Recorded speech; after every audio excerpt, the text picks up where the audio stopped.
꺼져 이 자식아. 남자가 소리치며 그를 터미널 밖으로 밀어냈다. 그냥 할머니 집에 돌아가고 싶었을 뿐인데 쓰레기처럼 취급당했다. 혼자 바닥에 앉아 이게 끝인가 싶었다. 그런데 하얀 말이 멈췄다. 그리고 그 다음에 일어난 일은 모든 걸 바꿔버렸다. 채널에 온 걸 환영해. 시작하기 전에 좋아요랑 구독 꼭 눌러줘. 이런 이야기 계속 들려줄게. 벨루 오리존치 버스. 터미널의 차가운 타일 바닥에 앉아있는 소녀는 창백한 얼굴로 사람들의 발걸음만 바라보고 있었다. 그의 이름은 하윤. 12살의 마른 체구에 더러워진 발과 달아빠진 옷을 입고 있었다. 사람들은 그를 지나치며 불편한 시선을 던졌지만 하윤은 그저 할머니의 집으로 돌아가고 싶다는 생각뿐이었다. 집이란 그에게 폭풍우가 영원히 지속되지 않는다고 가르쳐준 그 여인이 있는 곳이었다. 하윤은 구걸하지도 말을 많이 하지도 않았다. 그저 관찰했다. 사람들은 그가 어디서 왔는지 정확히 알지 못했다. 콘타젬의 보호소에서 도망쳤다는 소문도 있었고 어머니를 다시 만나려다 길을 잃었다는 소문도 있었다. 하지만 그가 항상 반복하는 한 가지는 집으로 돌아가고 싶다는 것이었다. 터미널 대합실에 고급스러운 정장을 입은 남자가 들어왔다. 민우는 미나스 지역에서 유명한 건설회사의 이사였고 고급 부동산 개발과 정치인들과의 밀접한 관계로 알려져 있었다. 반짝이는 가죽 서류 가방을 들고 바쁜 발걸음으로 걸어가던 그는 바닥에 앉아있는 하윤을 발견했다. 그 순간 민우의 얼굴이 일그러졌다. 성공의 미학 속의 얼룩처럼 보이는 더러운 아이가 그를 불편하게 했다. 꺼져 이 꼬맹가. 민우는 하윤을 거칠게 밀쳤고 하윤은 바닥에 쓰러졌다. 사람들은 보고도 못 본 척했다. 아무도 개입하지 않았다. 하윤은 차가운 바닥에 혼자 남겨져 이제 모든 것이 끝났다고 생각했다. 그 순간 마치 영화의 한 장면처럼 흰 말이 터미널 앞에 멈춰섰다. 말은 마차를 끌고 있었고 백발의 노인이 고삐를 잡고 있었다. 노인은 지역에서 마차 관광을 제공하는 정씨였다. 하윤은 주저없이 그 말에게 다가갔다. 정씨는 그저 고개를 끄덕였고 하윤은 가볍게 말에 올라탔다. 사람들은 놀라워했다. 누군가가 이 장면을 촬영했고 그 영상은 순식간에 퍼져나갔다. 맨발의 소년이 흰 말에 타고 있는 이미지가 전국을 강타했다. 많은 사람들은 이것을 연출된 장면으로 보았고 다른 이들은 상징으로 받아들였다. 하지만 하윤에게는 그저 시작일 뿐이었다. 버스터미널에서 멀지 않은 곳에 위치한 공립보호소에서 하윤은 새로운 보금자리를 찾았다. 그곳에서 사회교육을 담당하는 전직 교수 지안이 하윤에 대한 비디오를 기록하기 시작했다. 하윤은 아무것도 없을 때 시간이 전부가 된다와 같은 문장들을 말했다. 그의 이야기는 힘을 얻었고 지역 TV에서 방영된 보도는 그를 흰말 소년이라고 불렀다. 하윤의 단순하지만 깊은 말들이 대중을 사로잡았다. 인터뷰에서 그는 자신을 밀친 가해자를 지목했다. 그는 중요한 사람이 되는 것을 서두르고 있었지만 중요함은 신발로 측정되지 않는다는 것을 잊었어요 라고 말했다. 한편 민우의 회사 사무실에서는 긴급 회의가 열렸다. 그의 비서 수진이 태블릿을 들고 달려왔다. 이사님, 큰일 났습니다. 인터넷에 이사님 영상이 퍼지고 있어요. 민우는 화면을 보며 얼굴이 창백해졌다. 그가 하윤을 밀치는 순간이 명확하게 보였다. 하지만 영상에는 이전 부분이 없었다. 하윤이 그에게 무례하게 굴거나 방해한 장면이 없었다. 이건 조작된 거야. 민우는 손을 떨며 말했다. 저 아이가 먼저 내 가방을 잡아당겼어. 그래서 내가 반응한 거라고. 이건 명예훼손이야. 수지는 확신이 없어 보였지만 고개를 끄덕였다. 법무팀에 연락해서 대응 방안을 마련하겠습니다. 민우의 아내 유진은 집에서 그 영상을 보고 충격에 빠졌다. 그녀는 사회복지활동가로 취약계층 어린이들을 위한 재단을 운영했다. 어떻게 이럴 수 있어? 그녀는 민우에게 전화했지만 그는 받지 않았다. 유진은 자신의 남편이 그런 행동을 했다는 것을 믿을 수 없었다. 한편 하윤의 이야기는 계속해서 확산되었다. 상파울루에서 온 사업가 미라 포용적 교육연구소의 이사가 하윤에게 전액 장학금을 제안했다. 보호소에는 기부금이 쏟아졌고 마차를 끌던 정 씨는 지역사회에서 존경받는 인물이 되었다. 모든 것이 순조롭게 진행되는 듯했다. 하지만 민우는 TV 방송국, 보호소, 그리고 하윤의 보호자인 지안을 상대로 소송을 제기했다. 그는 절대로 하윤에게 손을 대지 않았다고 주장했다. 영상이 조작되었다고 말했다. 보호소는 거의 폐쇄 위기에 처했고 하윤은 침묵했다. 지아는 혼란스러웠다. 어떻게 이럴 수 있죠? 우리는 그저 진실을 말했을 뿐인데 그는 보호소의 다른 직원들에게 말했다. 민우 씨는 영향력 있는 사람이에요. 우리는 그와 맞서 싸울 자원이 없어요. 직원들은 절망했지만 포기하지 않기로 결심했다. 그들은 소셜미디어에 캠페인을 시작했고 하윤의 이야기를 지지하는 사람들이 모이기 시작했다. 유진은 남편의 행동에 대해 깊이 고민했다. 그녀는 진실을 알아야 했다. 회사에 찾아간 그녀는 민우의 사무실 문 앞에서 그가 법무팀과 대화하는 소리를 들었다. 어떻게든 저 영상이 조작되었다는 증거를 찾아내. 내 평판이 걸린 문제야. 증인을 매수해서라도 해결해. 유진은 충격에 빠졌다. 그녀의 남편은 거짓말을 하고 있었다. 하윤은 보호소에서 점점 더 침묵하게 되었다. 그는 창밖만 바라보며 흰 말을 그리워했다. 지아는 하윤에게 다가가 물었다. 괜찮니, 하윤아? 하윤은 고개를 들어 지안을 바라보았다. 선생님, 진실은 항상 이길까요? 지안은 대답하지 못했다. 그는 하윤의 어깨를 토닥이며 말했다. 우리가 함께하면 언젠가는 이길 거야. 그때 터미널 보안팀에서 일하던 퇴직자 한 명이 편집되지 않은 영상을 언론에 제공했다. 그 영상은 모든 것을 보여주었다. 민우의 발차기, 하윤의 넘어짐, 그리고 하윤의 눈빛까지. 삭제된 부분 없이 모든 진실이 담겨 있었다. 유진은 그 영상을 보고 눈물을 흘렸다. 그녀는 결단을 내려야 했다. 민우를 계속 지지할 것인가, 아니면 진실편에 설 것인가. 하윤의 운명은 이제 그녀의 손에 달려 있었다. 소녀는 여전히 할머니의 집으로 돌아가길 원했다. 하지만 운명은 그에게 다른 계획을 준비하고 있었다. 흰말의 소년 이야기는 이제 막 시작되었다. 유진은 남편의 회사 주차장에 앉아 차 안에서 눈물을 흘렸다. 그녀의 손에는 휴대폰이 있었고 화면에는 편집되지 않은 영상이 재생되고 있었다. 그녀는 민우가 하윤을 밀치는 장면을 반복해서 보았다. 더 이상 부정할 수 없었다. 그녀의 남편은 거짓말쟁이였다. 유진은 깊은 숨을 내쉬고 결심했다. 그녀는 차에서 내려 회사 건물로 향했다. 경비원이 그녀를 알아보고 인사했다. 안녕하세요, 사모님. 유진은 미소로 답했지만 그녀의 마음은 무거웠다. 엘리베이터를 타고 20층으로 올라가는 동안 그녀는 민우와의 10년, 결혼 생활을 되돌아보았다. 그들은 대학 시절에 만났다. 민우는 야망 있고 총명한 건축학도였고 유진은 사회복지학을 공부하고 있었다. 그들은 서로 다른 세계에 살았지만 서로를 완벽하게 보완한다고 생각했다. 하지만 성공의 사다리를 오르면서 민우는 변했다. 그는 점점 더 냉담해지고 권력에 집착하게 되었다. 유진은 그것을 모른 척했다. 민우의 사무실 문 앞에 도착했을 때 그녀는 잠시 멈추었다. 안에서는 민우가 누군가와 전화 통화를 하고 있었다. 그래, 뭐든지 해. 그 영상이 조작되었다는 전문가를 찾아.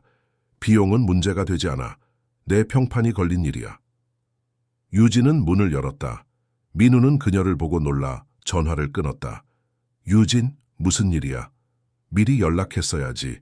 유진은 그의 책상 앞에 서서 휴대폰을 내밀었다. 이게 뭐지? 그녀는 영상을 재생했다. 민우의 얼굴이 창백해졌다. 이건 조작된 거야. 유진은 고개를 저었다. 더 이상 거짓말하지 마. 난 모든 걸 봤어. 네가 그 아이를 밀친 거, 그리고 지금 증거를 조작하려는 것까지. 민우는 자리에서 일어났다. 넌 내 편이어야 해, 유진. 난 내 남편이야. 유진은 고개를 저었다. 아니, 내 편은 진실이야. 항상 그래왔어. 그녀는 휴대폰을 가방에 넣으며 말했다. 난 보호소에 가서 하윤을 만날 거야. 그리고 네가 한 일에 대해 사과할 거야. 민우의 얼굴이 분노로 일그러졌다. 그러지 마, 유진. 우리 모든 것을 잃을 수도 있어. 유진은 문 앞에서 돌아보았다. 아니, 민우, 우린 이미 잃었어. 그녀는 사무실을 나와 엘리베이터로 향했다. 그녀의 마음은 무거웠지만 동시에 오랜만에 가벼움을 느꼈다. 한편 보호소에서는 지한이 긴급 회의를 소집했다. 모든 직원들이 모였고 분위기는 무거웠다. 현재 상황을 설명드리겠습니다. 지한이 말했다. 민우 씨가 제기한 소송으로 인해 우리 보호소는 재정적 위기에 처했습니다. 그가 요구하는 손해배상금은 우리가 감당할 수 없는 액수입니다. 한 직원이 손을 들었다. 그럼 어떻게 해야 하나요? 포기해야 하나요? 지아는 고개를 저었다. 아니요, 절대 포기하지 않을 겁니다. 우리에게는 진실이 있습니다. 그리고 하윤이 있습니다. 그때 문이 열리고 유진이 들어왔다. 모든 사람들이 놀라서 그녀를 바라보았다. 안녕하세요, 유진이 말했다. 제 이름은 유진입니다. 민우의 아내죠. 방 안이 갑자기 조용해졌다. 지한이 앞으로 나섰다. 무슨 일로 오셨나요? 유진은 깊은 숨을 내쉬었다. 제 남편이 한 일에 대해 사과하러 왔습니다. 그리고 도움을 드리고 싶습니다. 그녀는 휴대폰을 꺼내 보여주었다. 저에게 편집되지 않은 영상이 있습니다. 그리고 민우가 증거를 조작하려 한다는 증거도 있습니다. 지한의 눈이 커졌다. 정말인가요? 유진은 고개를 끄덕였다. 네, 진실이 밝혀져야 합니다. 그리고 하윤이 상처받지 않아야 합니다. 지한은 잠시 생각한 후 말했다. 하윤을 만나고 싶으신가요? 유진은 고개를 끄덕였다. 지한은 그녀를 보호소의 정원으로 안내했다. 하윤은 나무 아래 앉아 그림을 그리고 있었다. 그는 항상 같은 그림을 그렸다. 흰말과 노인 그리고 마차. 유진은 조심스럽게 다가갔다. 안녕 하윤아. 하윤은 고개를 들어 그녀를 바라보았다. 그의 눈은 경계심으로 가득했다. 누구세요? 유진은 하윤 옆에 앉았다. 나는 유진이야. 민우의 아내지. 하윤의 눈이 커졌다. 그는 뒤로 물러나려 했지만 유진이 손을 들어 그를 안심시켰다. 두려워하지 마. 난 너를 해치러 온 게 아니야. 오히려 도와주러 왔어. 하윤은 의심스러운 눈빛으로 그녀를 바라보았다. 왜요? 유진은 잠시 생각했다. 어떻게 이 아이에게 설명해야 할까? 가끔은 옳은 일을 하는 게 어려울 때가 있어. 그녀가 말했다. 특히 그것이 사랑하는 사람에 관한 것일 때는 더욱 그래.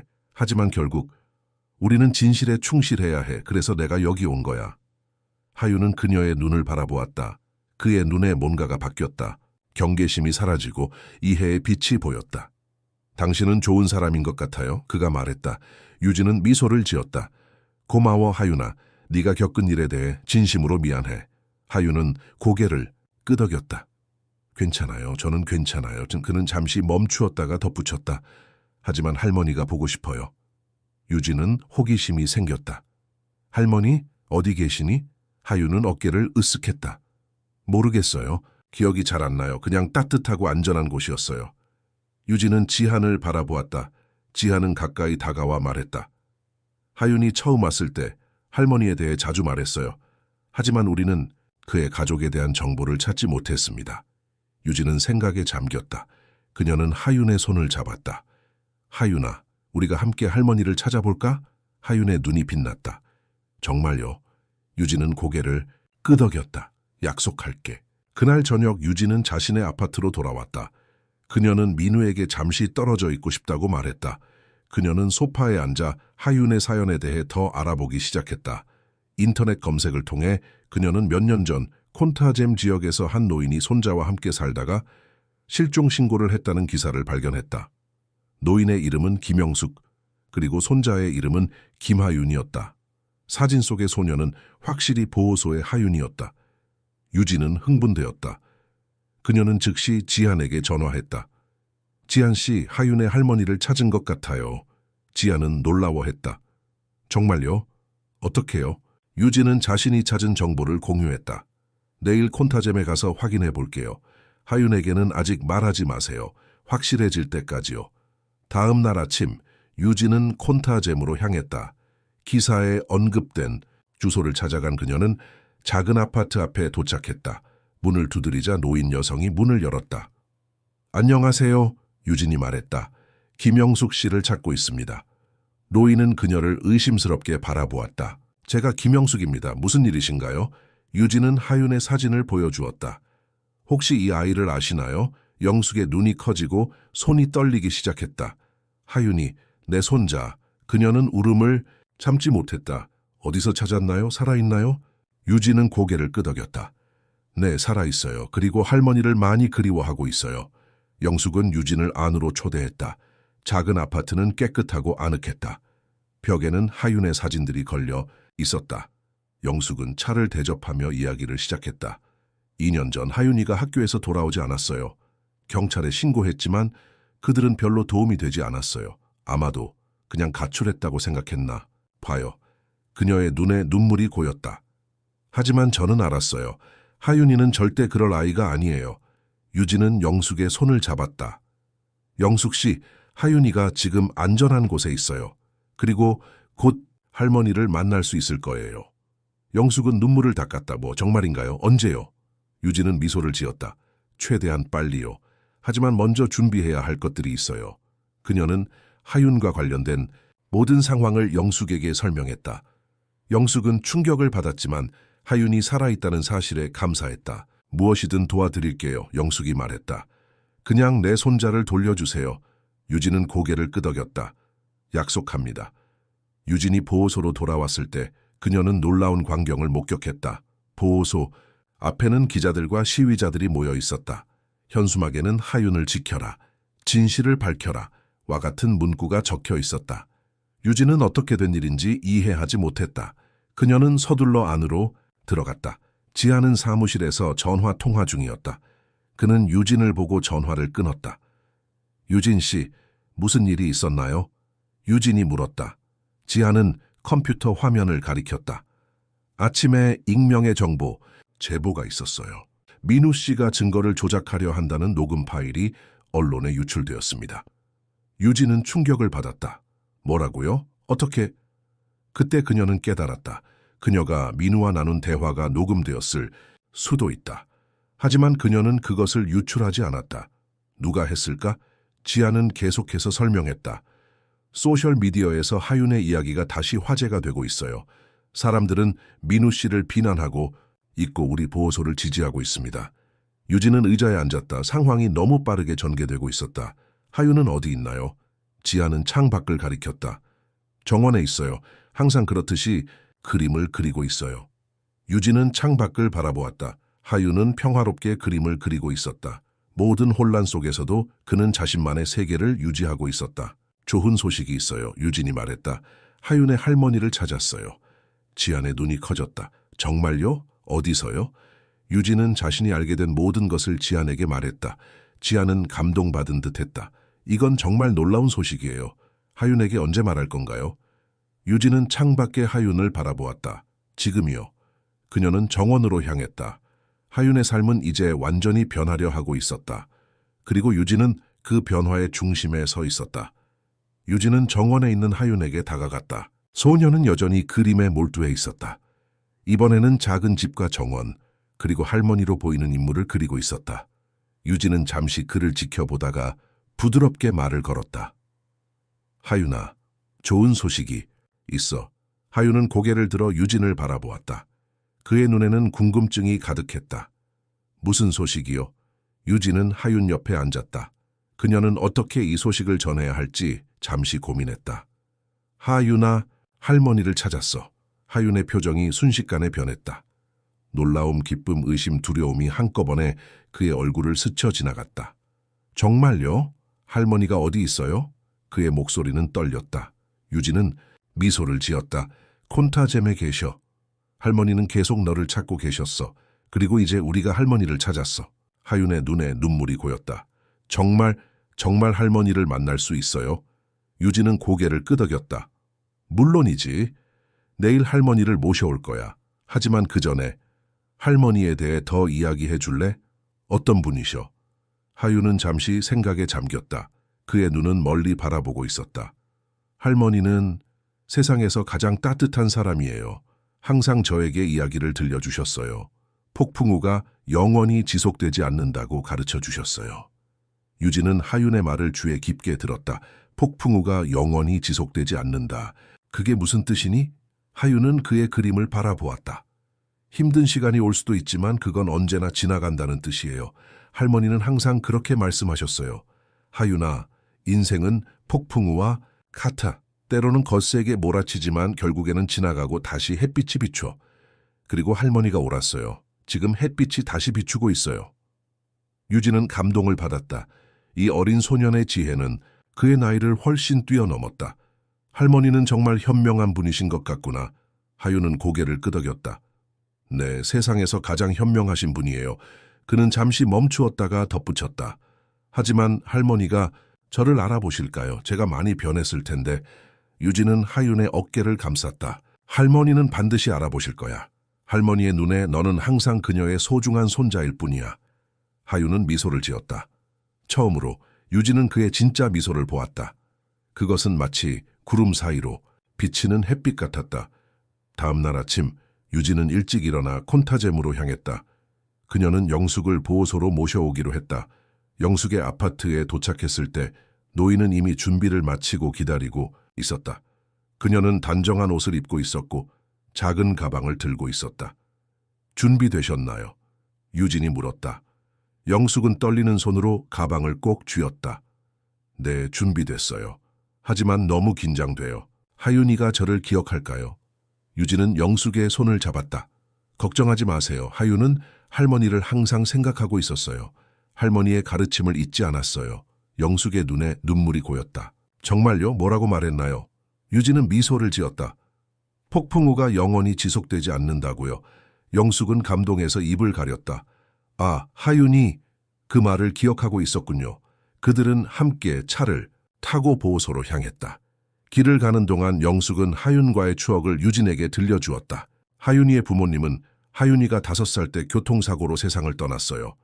그 후로 제가 하윤이를 키웠지요. 그 아이는 항상 밝고 사려 깊었어요. 하지만 부모님을 잃은 슬픔을 극복하는 데 시간이 걸렸어요. 그래서 제가 그에게 폭풍우에 대한 이야기를 자주 들려주었지요. 유진은 영숙의 이야기를 귀에 깊게 들었다. 하윤이가 어떻게 실종된 건가요? 영숙의 표정이 어두워졌다. 그날은 평범한 날이었어요. 하윤이는 학교에 갔고 저는 그가 돌아오길 기다리고 있었어요. 하지만 그는 돌아오지 않았어요. 나중에 알게 된 사실이지만 하윤이는 학교 친구들에게 괴롭힘을 당하고 있었어요. 그날 특히 심했던 모양이에요. 선생님의 말로는 하윤이가 조퇴를 했다고 하더군요. 하지만 집으로 오는 대신 영숙은 말을 멈추고 눈물을 닦았다. 아마도 혼자 있고 싶었던 것 같아요. 그리고 길을 잃었겠지요. 유진은 영숙의 손을 꼭 잡았다. 이제 하윤이를 다시 찾으셨어요. 그게 중요한 거예요. 보호소에 도착했을 때 그들은 지한이 기다리고 있는 것을 발견했다. 지한은 영숙에게 인사했다. 안녕하세요, 김영숙 씨. 하윤의 할머니를 만나게 되어 영광입니다. 영숙은 미소를 지었다. 고맙습니다. 하윤이를 돌봐주셔서 감사합니다. 지한은 고개를 끄덕였다. 하윤은 정말 특별한 아이입니다. 그는 우리 모두에게 많은 것을 가르쳐 주었어요. 그는 잠시 멈추었다가 덧붙였다. 하윤은 지금 정원에 있어요. 그는 아직 할머니가 오신다는 사실을 몰라요. 우리가 깜짝 선물로 준비했거든요. 영숙은 설렘과 긴장으로 떨고 있었다. 유진은 그녀의 팔을 부드럽게 잡았다. 함께 가시죠. 그들은 보호소 정원으로 향했다. 하윤은 나무 아래 앉아 그림을 그리고 있었다. 그의 뒷모습이 보였다. 영숙은 그 순간 걸음을 멈추었다. 하윤아. 그녀의 목소리는 떨렸지만 하윤은 들을 수 있었다. 그는 천천히 고개를 돌렸다. 처음에는 믿을 수 없다는 듯이 눈을 깜빡였다. 그리고 그의 눈이 커졌다. 할머니? 영숙은 더 이상 참을 수 없었다. 그녀는 하윤에게 달려갔고 하윤도 일어나 그녀에게 달려갔다. 그들은 정원 중앙에서 만났고 영숙은 하윤을 꽉 안았다. 하윤아, 내 소중한 하윤아, 그녀는 울면서 말했다. 하윤도 울고 있었다. 할머니 정말 할머니 맞아요? 꿈이 아니죠? 영숙은 하윤의 얼굴을 양손으로 감쌌다. 아니, 꿈이 아니야. 할머니가 진짜야. 그리고 이제 다시는 너를 잃지 않을 거야. 그들의 재회를 지켜보던 유진과 지한의 눈에도 눈물이 고였다. 이것은 순수한 사랑과 기쁨의 순간이었다. 하윤과 영숙은 한참 동안 서로를 안고 있었다. 마침내 그들이 떨어졌을 때 하윤은 영숙에게 자신의 그림을 보여주기 시작했다. 할머니, 제가 그린 그림들이에요. 이건 우리 집이고, 이건 할머니예요. 그리고 이건 그는 흰 말과 마차의 그림을 보여주었다. 이 말이 저를 구해줬어요. 영숙은 그림을 자세히 보았다. 정말 아름다운 그림이구나. 그 말에 대해 더 이야기해 줄래? 하윤은 흰 말과 정씨에 대한 이야기를 시작했다. 영숙은 주에 깊게 들었다.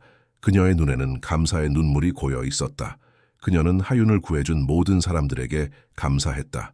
그날 오후 유진은 보호소의 사무실에서 지한과 이야기를 나누고 있었다. 이제 어떻게 할 계획이신가요? 지한이 물었다. 유진은 창밖을 바라보았다. 하윤과 영숙은 여전히 정원에서 이야기를 나누고 있었다. 하윤이 할머니와 함께 살 수 있도록 모든 법적 절차를 도울 생각이에요. 그리고 민우의 소송에 대해서는 제가 증언할 겁니다. 진실이 밝혀져야 해요. 지아는 고개를 끄덕였다. 감사합니다, 유진 씨. 당신의 도움이 없었다면 우리는 이 상황을 헤쳐나가기 어려웠을 거예요. 유진은 미소를 지었다. 고맙지 마세요. 제가 해야 할 일을 한 것뿐이에요.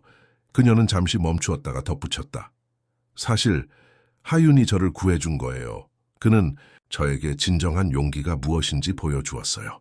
그때 유진의 휴대폰이 울렸다. 화면을 보니 민우였다. 그녀는 망설였지만 결국 전화를 받았다. 여보세요. 유진, 어디 있어? 민우의 목소리는 긴장되어 있었다. 지금 돌아와야 해. 상황이 통제 불능이야. 유진은 깊은 숨을 내쉬었다. 무슨 일이야, 민우? 뉴스 못 봤어? 내 통화 내용이 유출됐어. 모든 언론이 이 이야기로 들썩이고 있어. 회사 주가가 폭락하고 있고 투자자들은 미쳐 날뛰고 있어. 유진은 차분하게 대답했다. 그건 네가 한 일의 결과야, 민우. 진실은 언제나 밝혀지게 되어 있어. 전화 너머로 민우의 분노한 숨소리가 들렸다. 이거 네가 한 짓이지. 넌 내 아내야, 내 편이어야 하는데. 유진은 고개를 저었다. 아니 민우, 난 진실의 편이야. 그리고 그 아이의 편이야. 민우는 잠시 침묵했다. 그리고 그의 목소리가 바뀌었다. 더 부드럽고 거의 애원하는 듯했다. 유진아, 제발. 우리는 이 문제를 함께 해결할 수 있어. 내가 실수했어. 인정해. 하지만 우리의 모든 것이 파괴되도록 놔두지 마. 유진은 잠시 생각했다. 그녀는 여전히 민우를 사랑했을까? 아마도. 하지만 그녀는 또한 그가 변해버린 것을 알았다. 민우, 나는 내가 옳다고 믿는 일을 할 거야. 하윤의 할머니를 찾았어. 그들은 다시 함께 살게 될 거야. 그리고 난 네가 한 일에 대해 증언할 거야. 민우의 목소리가 다시 차가워졌다. 그렇게 하면 후회하게 될 거야, 유진. 그는 전화를 끊었다. 유진은 전화를 내려놓고 깊은 숨을 내쉬었다. 그녀는 두려웠지만 동시에 평화로웠다. 그녀는 옳은 일을 하고 있었다. 지아는 걱정스러운 표정으로 그녀를 바라보았다. 괜찮으세요? 유진은 고개를 끄덕였다. 네, 괜찮아요. 민우는 화가 났지만 결국에는 진실을 받아들일 거예요. 그때 정원에서 웃음소리가 들렸다. 유진과 지아는 창 밖을 바라보았다. 하윤과 영숙이 함께 웃고 있었다. 그것은 순수한 기쁨의 순간이었다. 저것 봐요, 유진이 말했다. 폭풍우가 지나가고 햇빛이 비추고 있어요. 지아는 미소를 지었다. 네, 그러네요. 그러나 그들은 아직 더 큰 폭풍우가 다가오고 있다는 것을 알지 못했다. 민우는 쉽게 포기하지 않을 것이었다. 그리고 그의 다음 행동은 모두를 놀라게 할 것이었다. 하윤과 영숙의 재회는 단지 이야기의 시작일 뿐이었다. 앞으로 그들에게는 더 많은 도전과 시련이 기다리고 있었다. 하지만 적어도 지금 이 순간만큼은 그들은 행복했다. 그리고 때로는 그것만으로도 충분했다. 다음 날 아침, 보호소는 평화로운 분위기였다. 하윤과 영숙은 함께 아침 식사를 하고 있었다. 하윤의 얼굴에는 오랜만에 진정한 행복이 보였다. 지아는 사무실에서 서류 작업을 하고 있었고 다른 직원들은 일상적인 업무를 수행하고 있었다. 모든 것이 정상으로 돌아온 것 같았다. 그때 유진이 급하게 보호소로 들어왔다. 그녀의 표정은 긴장되어 있었다. 지안 씨, 뉴스 보셨어요? 지아는 고개를 들었다. 아니요, 무슨 일이 있나요? 유진은 그녀의 태블릿을 꺼내 뉴스 기사를 보여주었다. 민우가 기자회견을 열었어요. 그는 모든 것을 부인하고 있어요. 그리고 더 나쁜 소식은 그녀는 잠시 말을 멈추고 깊은 숨을 내쉬었다. 그가 하윤의 정신 상태에 의문을 제기하고 있어요. 하윤이 환각 증세가 있고 거짓말을 하는 경향이 있다고 주장하고 있어요. 지안의 표정이 어두워졌다. 그게 무슨 소리예요? 하윤은 완전히 정상이에요. 유진은 고개를 끄덕였다. 물론이죠. 하지만 민우는 자신의 평판을 지키기 위해 모든 수단을 동원하고 있어요. 그는 유명한 아동 심리학자를 고용해서 하윤을 진단하게 할 계획이라고 해요. 지아는 화가 나서 자리에서 일어났다. 그럴 순 없어요. 하윤은 이미 충분히 고통받았어요. 우리는 이것을 막아야 해요. 유진은 생각에 잠겼다. 법원에 긴급보호 명령을 신청할 수 있을 것 같아요. 하윤이 민우에 의해 더 이상 괴롭힘을 당하지 않도록 하는 명령이요. 지아는 고개를 끄덕였다. 좋은 생각이에요. 하지만 그 전에 우리는 하윤과 영숙 할머니에게 이 상황을 설명해야 해요. 그들은 정원으로 향했다. 하윤과 영숙은 벤치에 앉아 이야기를 나누고 있었다. 그들의 평화로운 모습을 방해하고 싶지 않았지만 상황은 급박했다. 영숙 할머니, 하윤아, 유진이 부드럽게 말을 걸었다. 잠시 이야기 좀 할 수 있을까? 영숙은 유진의 표정을 보고 무언가 잘못되었다는 것을 알아차렸다. 무슨 일이죠? 유진과 지아는 벤치에 앉았다. 유진은 최대한 차분하게 상황을 설명했다. 민우 씨가 새로운 전략을 시작했어요. 그는 하윤이의 이야기의 신빙성에 의문을 제기하고 있어요. 하윤은 혼란스러워 보였다. 무슨 뜻이에요? 지안이 부드럽게 설명했다. 민우 씨가 네가 진실을 말하지 않고 있다고 사람들에게 말하고 있어, 하윤아. 하윤의 눈이 커졌다. 하지만 저는 거짓말하지 않았어요. 정말로 그 사람이 저를 밀쳤어요. 영숙은 하윤의 손을 꼭 잡았다. 물론이지, 하윤아. 우리는 너를 믿어. 그녀는 유진과 지한을 바라보았다. 어떻게 해야 하나요? 유진이 대답했다. 법원에 보호 명령을 신청할 거예요. 그리고 하윤이의 이야기가 진실이라는 것을 증명하기 위해 더 많은 증거를 모을 거예요. 그때 보호소의 경비원이 급하게 다가왔다. 지한 선생님, 밖에 기자들이 몰려왔어요. 그리고 경찰도 와 있어요. 모두가 놀라서 서로를 바라보았다. 경찰이라고요? 지한이 물었다. 네, 그들이 하윤을 만나고 싶다고 해요. 민우 씨의 변호사도 함께 왔어요. 유진은 즉시 자리에서 일어났다. 지한, 씨 하윤과 영숙 할머니를 안전한 곳으로 데려가세요. 제가 그들을 상대할게요. 지한은 고개를 끄덕였다. 하윤아, 영숙 할머니, 저와 함께 오세요. 그는 그들을 보호소 뒷문으로 안내했다. 유진은 정문으로 향했다. 밖에는 10여 명의 기자들과 경찰 2명, 그리고 민우의 변호사가 서 있었다. 유진은 깊은 숨을 내쉬고 문을 열었다. 무서운 일이신가요? 민우의 변호사가 앞으로 나섰다. 안녕하세요, 유진 씨. 저는 박 변호사입니다. 민우 씨를 대리하고 있습니다. 우리는 하윤 군을 만나러 왔습니다. 공식적인 진술을 듣고 싶습니다. 유진은 차분하게 대답했다. 하윤은 미성년자입니다. 법적 보호자의 동의 없이는 만날 수 없습니다. 박 변호사는 미소를 지었다. 그래서 경찰과 함께 왔습니다. 우리는 법원 명령을 받았습니다. 그는 서류를 내밀었다. 유진은 서류를 받아 읽었다. 그것은 하윤의 진술을 듣기 위한 법원 명령이었다. 그녀의 마음이 무거워졌다. 민우는 정말로 모든 수단을 동원하고 있었다. 잠시만요. 유진이 말했다. 제가 먼저 하윤의 법적 보호자와 상의해야 합니다. 그녀는 안으로 들어가 지한에게 전화를 걸었다. 지한 씨 상황이 좋지 않아요. 그들이 법원 명령을 가지고 왔어요. 하윤의 진술을 들어야 한다고 해요. 지한의 목소리가 걱정스럽게 들렸다. 어떻게 해야 하죠? 유진은 잠시 생각했다. 지금은 따를 수밖에 없을 것 같아요.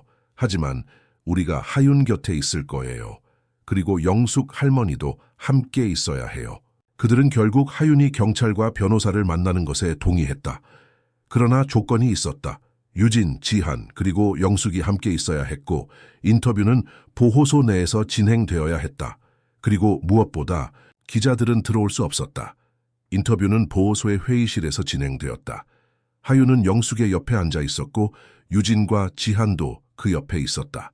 맞은편에는 경찰 2명과 박 변호사가 앉아 있었다. 하윤 군, 박 변호사가 말을 시작했다. 당신이 터미널에서 민우 씨에게 밀쳐줬다고 주장하고 있습니다. 맞습니까? 하윤은 조금 긴장한 듯했지만 고개를 끄덕였다. 네, 맞아요. 그날 정확히 무슨 일이 있었는지 설명해 주시겠어요? 하윤은 잠시 침묵했다. 그리고 천천히 말하기 시작했다. 저는 터미널 바닥에 앉아 있었어요. 할머니의 집으로 돌아가고 싶었지만 길을 잃었거든요. 그때 정장을 입은 남자가 와서 저를 보더니 화를 냈어요. 꺼져, 이 꼬맹가! 라고 소리치면서 저를 발로 밀쳤어요. 저는 바닥에 넘어졌고 모든 게 끝났다고 생각했어요. 박 변호사는 메모를 하며 물었다. 그 전에 민우 씨에게 무언가를 했나요? 예를 들어 그의 가방을 잡아당긴다든지? 하윤은 고개를 저었다. 아니요. 저는 그냥 앉아 있었어요. 아무것도 하지 않았어요.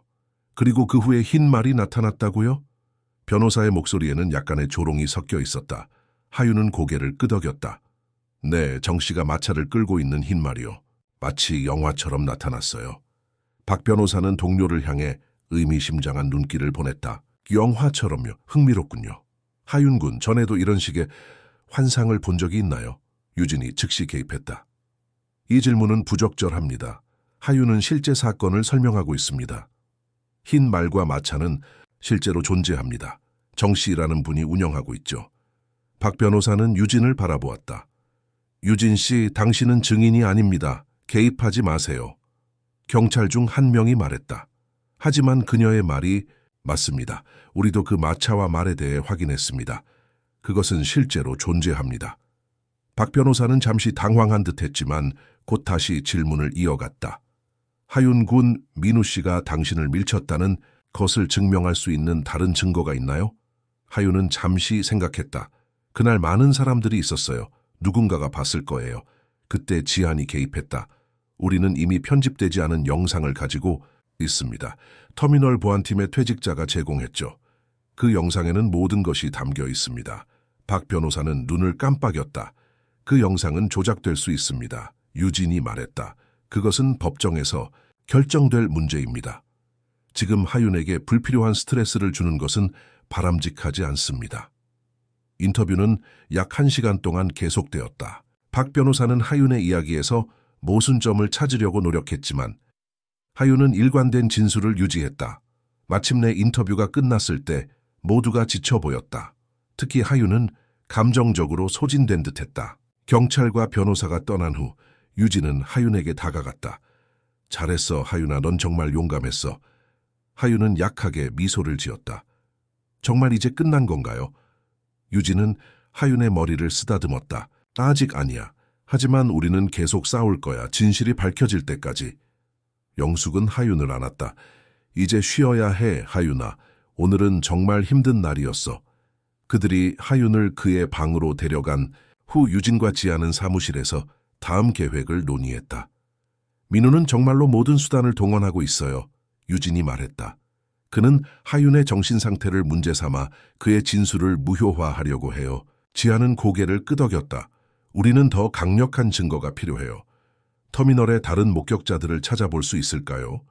유진은 잠시 생각했다. 그럴 수 있을 것 같아요. 소셜미디어에 호소문을 올려볼까요? 그날 터미널에 있었던 사람들에게 연락해 달라고요. 지아는 동의했다. 좋은 생각이에요.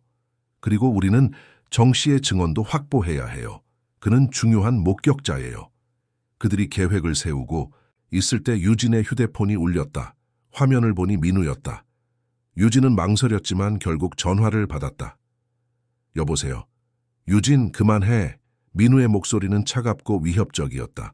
넌 지금 위험한 게임을 하고 있어. 유진은 차분하게 대답했다. 이건 게임이 아니야, 민우. 이건 진실이야. 넌 내가 얼마나 많은 것을 잃고 있는지 알아? 회사 주가는 계속 떨어지고 있고 투자자들은 철수하고 있어. 내 평판은 망가졌어. 유진은 깊은 숨을 내쉬었다. 그건 네가 한 행동의 결과야, 민우. 네가 그 아이를 밀치지 않았다면 이런 일은 없었을 거야. 민우는 잠시 침묵했다. 그리고 그의 목소리가 변했다. 유진, 제발. 우리는 이 일을 함께 해결할 수 있어. 내가 잘못했다는 것을 인정해. 하지만 우리의 결혼 생활을 위해, 우리의 미래를 위해 이 소송을 철회하자. 유진은 마음이 흔들렸다. 그녀는 여전히 민우를 사랑했을까 아마도. 하지만 그녀는 또한 하윤과 영숙을 생각했다. 그들이 겪은 고통, 그들의 재회, 그리고 그들의 희망을 생각했다. 미안해, 민우. 하지만 난 계속 진실을 말할 거야. 민우의 목소리가 다시 차가워졌다. 그럼 너도 모든 것을 잃게 될 거야, 유진. 내가 약속할게. 그는 전화를 끊었다. 유진은 전화를 내려놓고 창 밖을 바라보았다. 그녀는 민우의 위협이 무엇을 의미하는지 알 수 없었다. 하지만 그녀는 두렵지 않았다. 그녀는 옳은 일을 하고 있었다. 그것이 중요했다. 다음 날 아침 유진은 소셜미디어에 호소문을 올렸다. 그녀는 그날 터미널에 있었던 사람들에게 연락해달라고 요청했다. 그리고 놀랍게도 응답이 쏟아졌다. 여러 사람들이 그날 상황을 목격했다고 말했다. 그들 중 몇몇은 영상도 가지고 있었다. 유진과 지아는 희망을 갖기 시작했다. 그들은 마침내 충분한 증거를 모을 수 있을 것 같았다. 하지만 그들은 민우가 다음으로 어떤 행동을 취할지 예상하지 못했다. 그날 오후 보호소 앞에 검은색 고급 차량이 멈춰 섰다. 차에서 내린 것은 민우였다. 그는 혼자였다. 보호소 직원들은 놀라서 지안에게 연락했다. 지안은 즉시 정문으로 나갔다. 민우 씨, 무슨 일로 오셨나요? 민우는 지안을 바라보았다. 그의 눈은 피곤해 보였고 그의 얼굴은 창백했다. 하윤을 만나러 왔습니다. 지안은 놀라서 눈을 깜빡였다. 하윤을요, 왜죠? 민우는 깊은 숨을 내쉬었다. 사과하러 왔습니다. 지안은 믿을 수 없다는 듯이 민우를 바라보았다. 사과요? 민우는 고개를 끄덕였다. 네, 제가 잘못했습니다. 그 아이를 밀친 것도 그 후에 거짓말한 것도 모두 잘못된 행동이었습니다. 이제 모든 것을 인정하고 싶습니다. 지안은 여전히 의심스러워 보였다. 갑자기 왜 마음이 바뀌셨나요? 민우는 잠시 침묵했다. 어젯밤 꿈을 꿨습니다. 제 어린 시절 꿈이었죠. 저도 한때는 하윤 같은 아이였습니다. 가난하고 외롭고 두려웠죠. 하지만 저는 그것을 잊어버렸습니다. 성공과 권력만을 쫓다가 제가 어디서 왔는지를 잊어버렸습니다. 그는 고개를 들어 지안을 바라보았다. 하윤을 만나게 해주세요. 직접 사과하고 싶습니다. 지안은 여전히 확신이 없었다. 먼저 유진 씨와 상의해야 합니다. 그리고 하윤과 영숙 할머니의 동의도 필요합니다. 민우는 고개를 끄덕였다. 물론입니다. 이해합니다. 지안은 유진에게 전화를 걸었다. 유진은 믿을 수 없다는 반응이었지만 곧 보호소로 오기로 했다. 민우는 지안의 사무실에서 기다렸다. 약 30분 후 유진이 도착했다. 그녀는 민우를 보고 놀랐다. 그는 평소에 자신감 넘치는 모습이 아니었다. 그는 피곤하고 겸손해 보였다. 민우, 유진이 말했다. 정말로 사과하러 온 거야? 민우는 고개를 끄덕였다. 그래, 유진. 내가 잘못했어. 모든 것을 인정해. 그리고 이제 바로잡고 싶어. 유진은 민우의 눈을 깊이 바라보았다. 그녀는 그의 진심을 확인하려고 했다. 하윤에게 직접 사과하고 싶다고? 민우는 고개를 끄덕였다. 그래. 그리고 모든 소송을 철회할 거야. 언론에도 진실을 말할 거고. 유진은 잠시 생각했다. 그녀는 여전히 의심스러웠지만 민우의 눈에서 진정한 후회를 볼 수 있었다. 하윤과 영숙 할머니에게 물어볼게. 유진은 하윤과 영숙에게 상황을 설명했다. 그들은 처음에는 놀랐지만 하윤이 민우를 만나는 것에 동의했다. 그 사람이 정말로 미안하다면 저는 만날 수 있어요. 하윤이 말했다. 할머니가 함께 있어 주신다면요. 영숙은 손자의 손을 꼭 잡았다. 물론이지, 하윤아. 내가 항상 네 곁에 있을 거야. 그들은 회의실에서 민우를 만나기로 했다. 민우는 긴장된 모습으로 들어왔다. 그는 하윤과 영숙을 바라보았다. 안녕하세요. 그가 말했다. 저는 민우입니다. 하윤은 조용히 고개를 끄덕였다. 영숙은 경계하는 눈빛으로 민우를 바라보았다. 민우는 깊은 숨을 내쉬고 하윤 앞에 무릎을 꿇었다. 하윤아, 정말 미안해. 내가 너를 밀치고 그 후에 거짓말을 한 것은 용서받을 수 없는 행동이야. 하지만 진심으로 사과하고 싶어. 하윤은 놀란 눈으로 민우를 바라보았다. 그는 이런 반응을 예상하지 못했다. 왜 그랬어요? 하윤이 조용히 물었다. 민우는 잠시 생각했다. 나도 한때는 너와 같은 아이였어, 하윤아. 가난하고 외로웠지. 하지만 나는 그것을 잊어버렸어. 성공하기 위해 내 과거를 부정했고 내가 어디서 왔는지를 잊어버렸어. 그리고 너를 보았을 때 나는 내 과거의 모습을 본 거야. 그게 날 두렵게 했어. 하윤은 민우의 눈을 바라보았다. 그는 그 눈에서 진정한 후회를 볼 수 있었다. 저는 용서해요. 하윤이 마침내 말했다. 할머니가 항상 말씀하셨어요. 용서는 우리를 자유롭게 한다고요. 민우의 눈에 눈물이 고였다. 고마워, 하윤아. 그는 영숙을 바라보았다. 영숙 할머니, 정말 죄송합니다. 손자분에게 상처를 줘서 정말 미안합니다. 영숙은 잠시 민우를 바라보았다. 그리고 그녀는 미소를 지었다. 하윤이가 용서했다면 나도 용서합니다. 민우는 고개를 끄덕였다. 정말 감사합니다. 그는 자리에서 일어나 유진을 바라보았다. 유진, 너도 날 용서해 줄 수 있을까? 유진은 민우의 눈을 바라보았다. 그녀는 그의 진심을 느낄 수 있었다. 시간이 필요해, 민우. 하지만 지금 네가 한 일은 올바른 일이야. 민우는 고개를 끄덕였다. 이해해. 내가 기다릴게. 그날 오후 민우는 기자회견을 열었다. 그는 모든 것을 인정했다. 하윤을 밀친 것, 거짓말한 것, 증거를 조작하려 한 것까지. 그는 공개적으로 사과했고 모든 소송을 철회한다고 발표했다. 또한 그는 취약계층 어린이들을 위한 재단을 설립할 계획이라고 밝혔다. 보호소에서는 모두가 텔레비전 앞에 모여 기자회견을 지켜보았다. 하윤은 영숙의 옆에 앉아 있었고 유진과 지한도 함께였다. 믿을 수 없네요. 지한이 말했다. 민우 씨가 정말로 변한 것 같아요. 유진은 미소를 지었다. 사람은 변할 수 있어요. 특히 자신의 실수를 깨달았을 때는요. 하윤은 텔레비전 화면을 바라보며 말했다. 할머니가 항상 말씀하셨어요. 폭풍우가 지나가면 햇빛이 비춘다고요. 영숙은 하윤을 안았다. 그래, 하윤아. 그리고 이제 우리의 폭풍우는 지나갔어. 그러나 그들은 아직 모든 이야기가 끝나지 않았다는 것을 알지 못했다. 민우의 변화는 단지 시작일 뿐이었다. 하윤과 흰말의 이야기는 아직 더 많은 것을 가져올 것이었다. 그리고 그 이야기는 많은 사람들의 삶을 변화시킬 것이었다. 6개월 후 벨루 오리존치는 완전히 달라져 있었다. 새로운 버스터미널이 문을 열었고 그곳에는 특별한 조각상이 세워져 있었다. 맨발의 소년과 흰말의 조각상. 이름도 설명도 없이 그저 그 이미지만 있었다.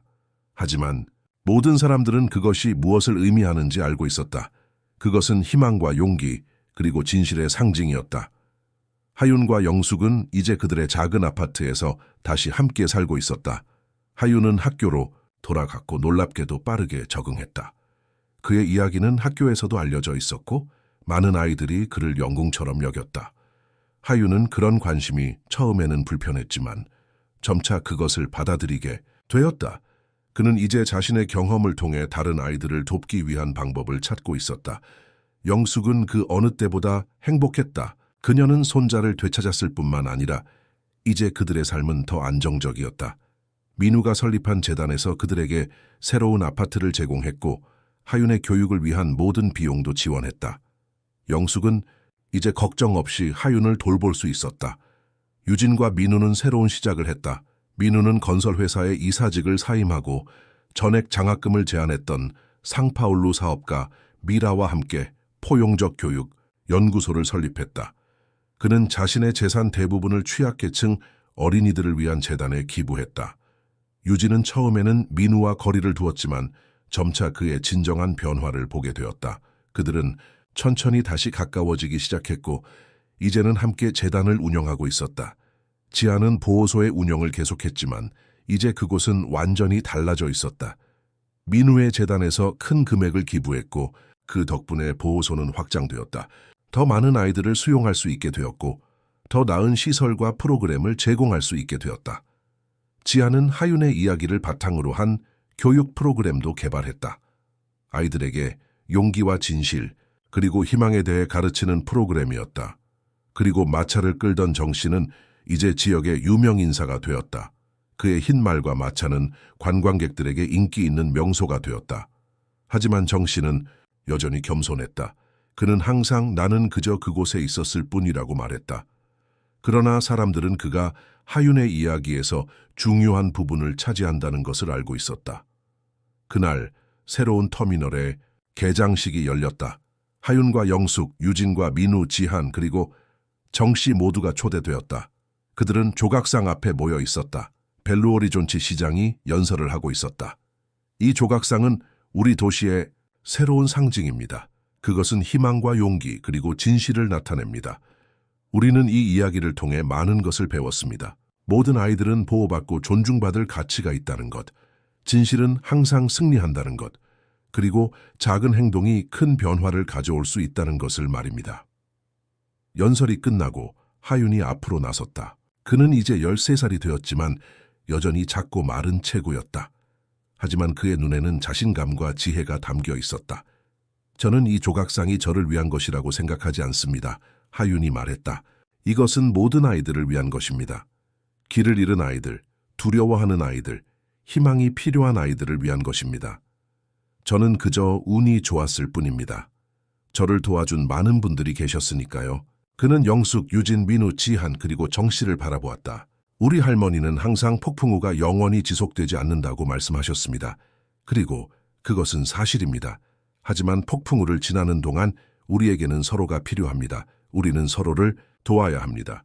그것이 제가 배운 가장 중요한 교훈입니다. 하윤의 말에 모든 사람들이 감동받았다. 많은 사람들이 눈물을 흘렸다. 그의 말은 단순했지만 깊은 진실을 담고 있었다. 행사가 끝난 후 하윤은 정 씨에게 다가갔다. 정 씨는 여전히 그의 흰 말과 함께 있었다. 정 씨, 그날 정말 감사했어요. 하윤이 말했다.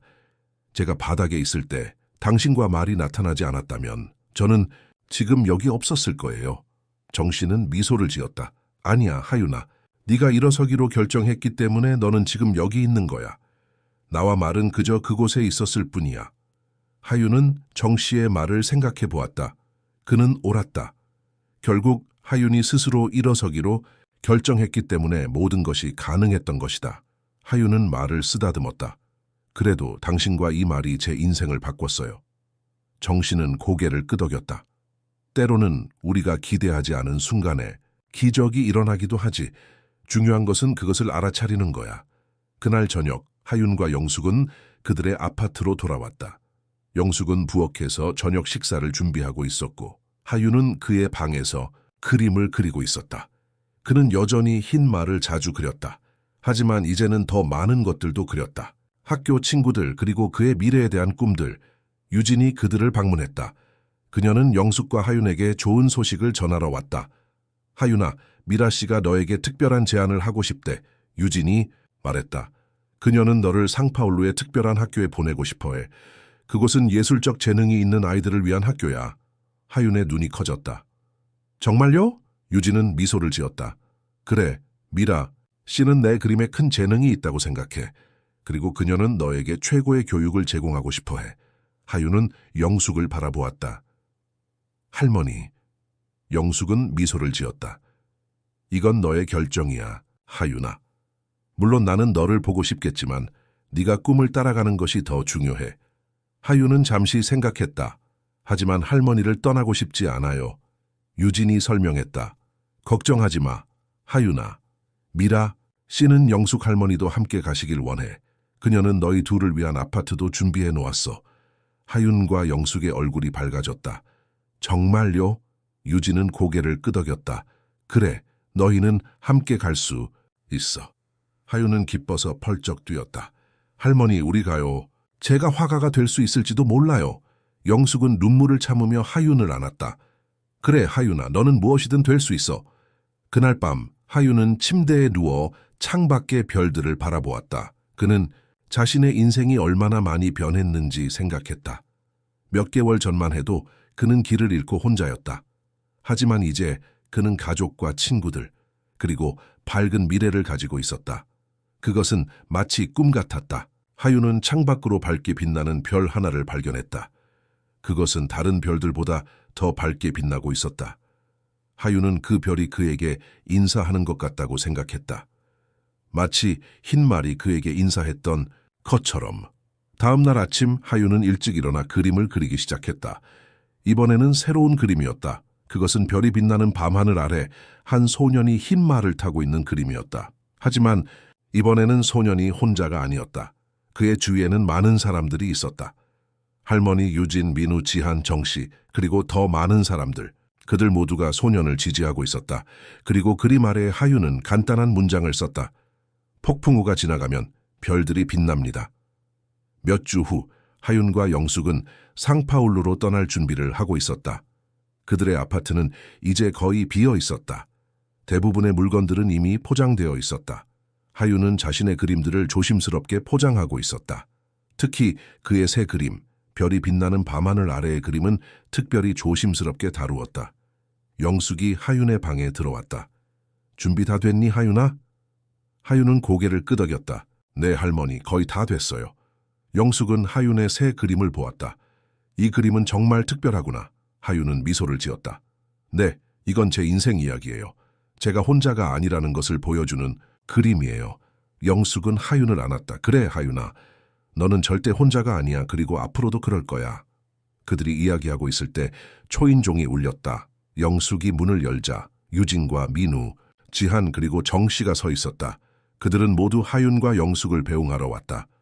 내일이 떠나는 날이죠. 유진이 물었다. 영숙은 고개를 끄덕였다. 네, 내일 아침에 출발해요. 유진은 선물, 상자를 내밀었다. 하윤에게 주려고 이것을 가져왔어요. 하윤은 호기심에 상자를 열었다. 안에는 작은 조각상이 들어있었다. 터미널에 세워진 것과 같은 조각상의 미니어처 버전이었다. 맨발의 소년과 흰말. 와, 정말 감사합니다. 하윤이 기뻐했다. 민우도 선물을 가져왔다. 그것은 고급 그림 도구 세트였다. 네가 상파울루에서 더 많은 아름다운 그림을 그릴 수 있기를 바란다. 그가 말했다. 지아는 하윤에게 책 한 권을 주었다. 그것은 하윤의 이야기를 바탕으로 한 동화책이었다.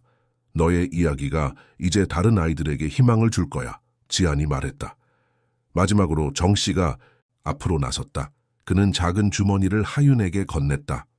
하윤이 그것을 열자 안에는 작은 말 모양의 펜던트가 들어있었다. 이것은 내 할아버지가 나에게 주신 거야. 정 씨가 설명했다. 할아버지는 이것이 행운을 가져다 준다고 하셨지. 이제 그것은 너의 것이야. 하윤은 감동받아 말을 잇지 못했다. 그는 모든 선물과 그것을 준 사람들을 바라보았다. 그의 눈에는 눈물이 고였다. 정말 감사합니다. 모두 다. 그날 밤 하윤은 잠들기 전에 그의 모든 선물들을 침대 옆에 놓았다. 조각상, 그림 도구, 책, 그리고 펜던트. 그것들은 그에게 소중한 사람들과 그들의 사랑을 상기시켜 주었다. 하윤은 창밖의 별들을 바라보았다. 그는 여전히 그 특별히 밝은 별을 볼 수 있었다. 그것은 마치 그를 지켜보고 있는 것 같았다. 감사합니다, 하윤이. 속삭였다. 모든 것에 감사합니다. 다음 날 아침 하윤과 영숙은 공항으로 향했다. 유진, 민우, 지한 그리고 정 씨가 그들을 배웅하러 왔다. 작별 인사는 눈물로 가득했지만 그것은 슬픈 눈물이 아니었다. 그것은 희망과 기쁨 그리고 사랑의 눈물이었다. 우리는 자주 연락할 거예요. 유진이 약속했다. 그리고 방학 때는 꼭 방문할게요. 민우도 고개를 끄덕였다. 그래, 우리는 항상 너희를 생각할 거야. 지아는 하윤을 꼭 안았다. 너의 이야기는 계속될 거야, 하윤아. 그리고 그것은 많은 사람들에게 희망을 줄 거야. 정 씨는 하윤의 어깨를 토닥였다. 흰 말을 기억해, 하윤아. 그리고 네 안의 용기도 기억하렴. 하윤은 그들 모두를 한 번 더 바라보았다. 그리고 그는 미소를 지었다. 저는 절대 잊지 않을 거예요. 여러분 모두를 말이에요. 그리고 그렇게 하윤과 영숙은 새로운 모험을 향해 떠났다. 비행기가 이륙할 때 하윤은 창 밖을 바라보았다. 벨루오리존치 도시가 점점 작아지는 것이 보였다. 하지만 그는 슬프지 않았다. 그는 자신이 언젠가 돌아올 것을 알고 있었다. 그리고 그때까지 그는 자신의 이야기를 계속해 나갈 것이다. 흰말 소년의 이야기, 용기와 희망, 그리고 사랑의 이야기, 그리고 무엇보다 폭풍 후에 항상 별들이 빛난다는 것을 알려주는 이야기. 영숙이 하윤의 손을 잡았다. 준비됐니, 하윤아? 하윤은 고개를 끄덕였다. 네, 할머니. 준비됐어요. 새로운 모험을 위해 말이에요. 그들은 함께 웃었다. 그리고 비행기는 구름 위로 올라갔다. 아래에는 도시가, 위에는 무한한 하늘이 있었다. 그리고 그 하늘에는 수많은 별들이 기다리고 있었다. 하윤을 위한 별들, 폭풍우가 지나간 후에 빛나는 별들. 이것이 하윤의 이야기였다. 그리고 이것은 단지 시작일 뿐이었다. 사랑하는 시청자 여러분, 하윤과 흰말의 감동적인 이야기가 마음에 와닿으셨기를 바랍니다. 이와 같은 감동적인 이야기를 더 듣고 싶으시다면 왼쪽에 있는 특별 플레이리스트를 클릭해 보세요. 이 이야기가 마음에 드셨다면 저희 채널을 구독하고 영상의 좋아요를 눌러주세요. 저희는 매일 삶의 복잡함을 탐구하는 독특한 이야기를 제공하고 있습니다. 다음 콘텐츠도 놓치지 마세요. 여러분의 소중한 댓글 기다리겠습니다.